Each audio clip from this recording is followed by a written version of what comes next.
अब कहीं पर भी हमारी महिलाएं पूरे तौर से सुरक्षित नहीं है, ये भी बड़ी चिंता की बात है। इस मामले में भी केंद्र में सभी राज्य सरकारों को जरूर ध्यान देना चाहिए। इसके साथ साथ देश में बीच में हो रही आतंकवादी गतिविधियों को भी रोकने के लिए केंद्र सरकार को हमेशा सजग व पूरी तैयारी के साथ रहना चाहिए,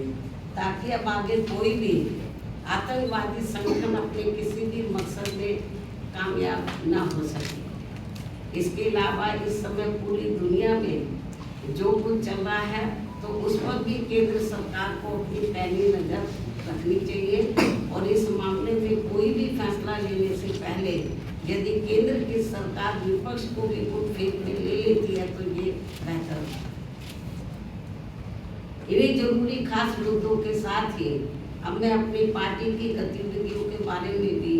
ये कहना चाहूँगी कि इस वर्ष सन 2025 के शुरू होते ही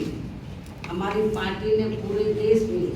पार्टी संगठन की समीक्षा करने के साथ साथ इस दौरान सभी स्तर की कमेटियों के गठन करने की तरफ भी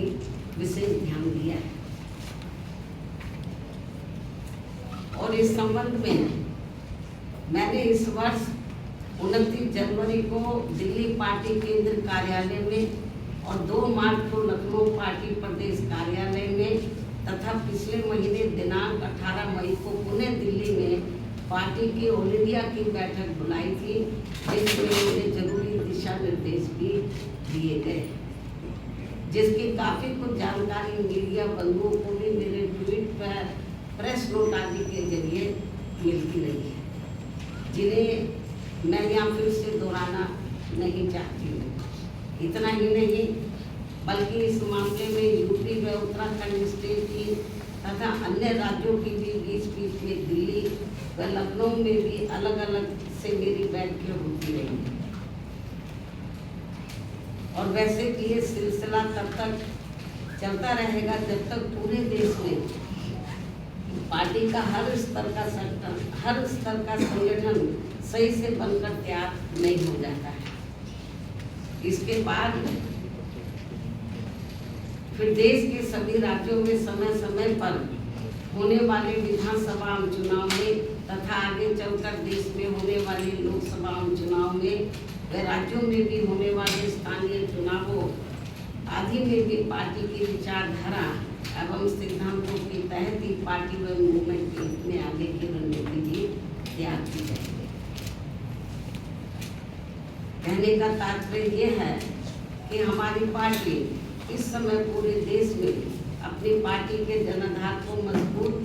करने में पूरी जी जान से लगी है और दूसरी पार्टियों की तरह अपनी पार्टी में मूवमेंट की गतिविधियों को अधिकांश मीडिया व शोबाजी आदि तक ही सीमित नहीं रखती है, बल्कि उन्हें जमीनी हकीकत में भी अमल में होते हुए देखना चाहती है। इन्हीं जरूरी बातों के साथ ही अब मैं आपका धन्यवाद अदा करती हूँ। जय भीम व जय भारत। अब आखिर में यदि आप लोग संबंधित मुद्दों के संबंध में कुछ और पूछना चाहते हैं तो आप एक एक करके सवाल पूछ सकते हैं, वरना मैं आपसे यही रजा लेती हूँ। धन्यवाद। बहन जी, इटावा में जो अभी घटना हुई है उसको आप कैसे देख रही हैं? उसका जवाब मैं दे चुकी हूँ। जनरल अकेला इटावा नहीं, पूरे देश में ऐसे आए दिन काफ़ी घटनाएं हुई, उसका जवाब मैंने दे दिया है। ये मैम, ये जो संविधान में आपने देखा है, ये आरएसएस के महासचिव हैं नटराज हंसोलिया, उन्होंने कहा है कि समाजवाद और धर्म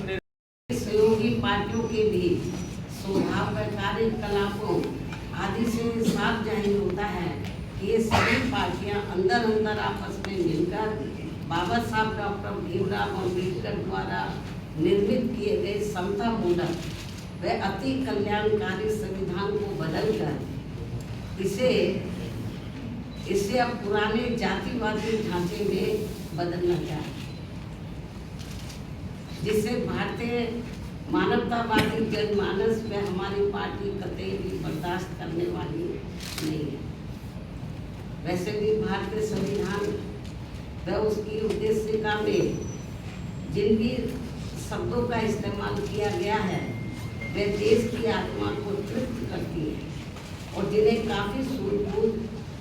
लंबे व गहरे सोच विचार के बाद ही देश में लागू किया गया। और अब उनके साथ किसी भी प्रकार का कोई और छेड़छाड़ करना ठीक नहीं है, बल्कि ये घोर अनुचित होगा। बीएसपी की ये इन पार्टियों को सलाह दी, किंतु ये अति दुखद है कि देश को भारतीय संविधान के मामले में बार बार ऐसी अप्रिय परिस्थिति का सामना करना पड़ता है। और इस संदर्भ में बीएसपी को इन पार्टियों के विरुद्ध ऐसा लगता है कि अब हमें भी अपनी आवाज़ देश भर में जरूर उठानी पड़ेगी, बशर्ते यदि इन्होंने अपने संविधान विरोधी चेहरे को जल्दी नहीं बदला। यदि ऐसे ही इनका सिलसिला चलता रहा तो फिर जो दबे कुचले लोग हैं इस देश के, वीकर सेक्शन के लोग हैं, खासतौर से जिनको भारतीय संविधान के तहत कुछ आगे बढ़ने का मौका मिला है, तो फिर इनको जरूर आगे आना होगा। इसके अलावा यहाँ मैं ये भी कहना चाहूँगी कि देश के कई राज्यों में आए दिन भाषा के नाम पर की जा रही राजनीति भी कोई ठीक नहीं है,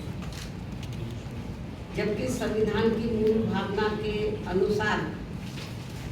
सभी भाषाओं को सम्मान देना जरूरी है। भाषा को लेकर बुद्धिजीवियों के बीच बहस होना तो कोई बुरी बात नहीं है, लेकिन इस मामले में सरकारों व पार्टियों के बीच किसी भी प्रकार का टकराव होना देश व जनहित में ठीक नहीं। साथ ही वोटर लिस्ट में भी सुधार को लेकर जो किस्म की भ्रामक बातें कही जा रही हैं,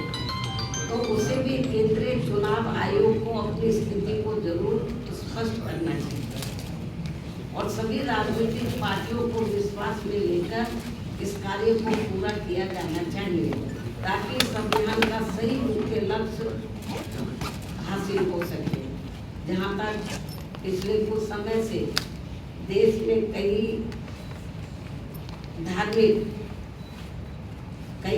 धार्मिक कार्यक्रमों को लेकर जो जातीय उन्माद, टकराव व हिंसा की स्थिति पैदा की जा रही है तथा कई जातिवादी मानसिकता के तहत खासकर दलित एवं अन्य उपेक्षित वर्गों के लोगों का जो शोषण, अत्याचार व उत्पीड़न आदि किया जा रहा है, ये भी कोई अच्छी बात नहीं है, बल्कि अपने राजनीतिक स्वार्थ की पूर्ति के लिए आपसी भाईचारा बिगाड़ने वाली वास्तव में संविधान की सही मंशा के विरुद्ध ये कार्य होगा, तो इसे लोग बर्दाश्त नहीं करेंगे, जिससे सभी को बचना चाहिए। मैंने ये कहा है कि भारतीय संविधान की जो मूल भावना और उद्देश्य है, जो भी कुछ प्रस्तावना में जो भी कुछ अंकित किया गया है, दर्शाया गया है, उसको ध्यान में, उसके साथ कोई छेड़छाड़ नहीं होना चाहिए। अब आरएसएस के लोग क्या कहते हैं, बीजेपी वाले लोग क्या कहते हैं, कांग्रेस के लोग क्या कहते हैं, मुझे उसके बारे में कुछ नहीं कहना, लेकिन भारतीय संविधान के साथ यदि किसी भी प्रकार का किसी छेड़छाड़ किया जाएगा और भारतीय संविधान के उद्देश्यों के साथ, तो हमारी पार्टी चुप नहीं बैठेगी। हमारी पार्टी इसके विरोध के मैदान में जरूर सबको कर उतरेगी। अभी हम सब इनके ऊपर पहली नजर रखे हुए हैं, ठीक है।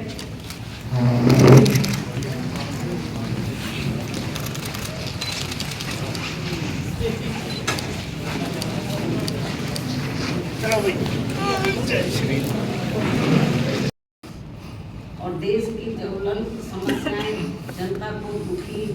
एवं त्रस्त व उनके जीवन को लगातार लाचार और कष्टदायी बनाती रहती है, जबकि इन पार्टियों को अपने संकीर्ण विचार एवं राजनीतिक स्वार्थ से ऊपर उठकर आमजन, देश के संविधान व उसके